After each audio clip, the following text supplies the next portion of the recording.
Gauri Suryavanshi. S मराठीमध्ये आपलं स्वागत. वळूया आजच्या बातमीकडे. भोकरदन तालुक्यातील केदारखेडा येथील शाळेतील विद्यार्थ्यांना गव्हाण संगमेश्वर येथे घेऊन जाणाऱ्या दोघांना मानवी विकासाच्या बसने जालन्याहून भोकरदनकडे येणाऱ्या दोघांना चिरडले.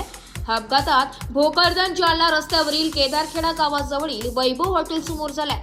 विकास किशोर जाधव, वयवर्ष 23, राहणार चंदन झिरा, तालुका जिल्हा जालना.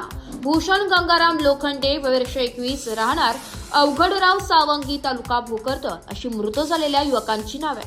याविषयी अधिक माहिती अशी की भोकरदन तालुक्यातील अवघडराव सावंगी येथील भूषण लोखंडे हा जालना येथील शासकीय औद्योगिक प्रशिक्षण संस्थेत फिटर या ट्रेडमध्ये शिक्षण घेत होता.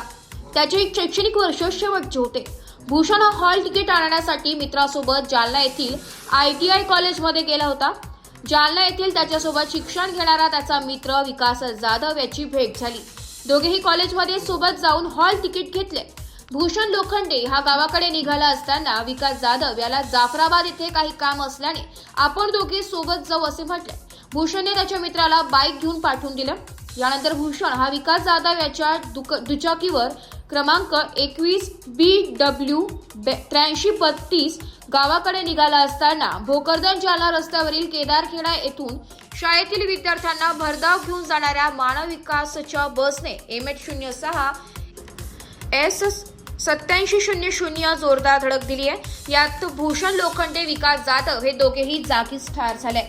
या दोघांची तब्बल 1.5 तास ओळख पटली नाहीये. ओळख पटल्यावर दोघांचे शवविच्छेदन करून मृतदेह नातेवाईकांच्या ताब्यात देण्यात आले.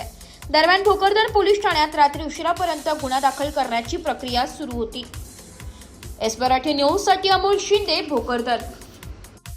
अशाच नवीन ताज्या घडामोडी जाणून घेण्यासाठी आमच्या एस मराठी न्यूज चॅनलला लाईक करा, शेअर करा, सबस्क्राईब करा आणि बेल आयकॉनला क्लिक करायला विसरू नका.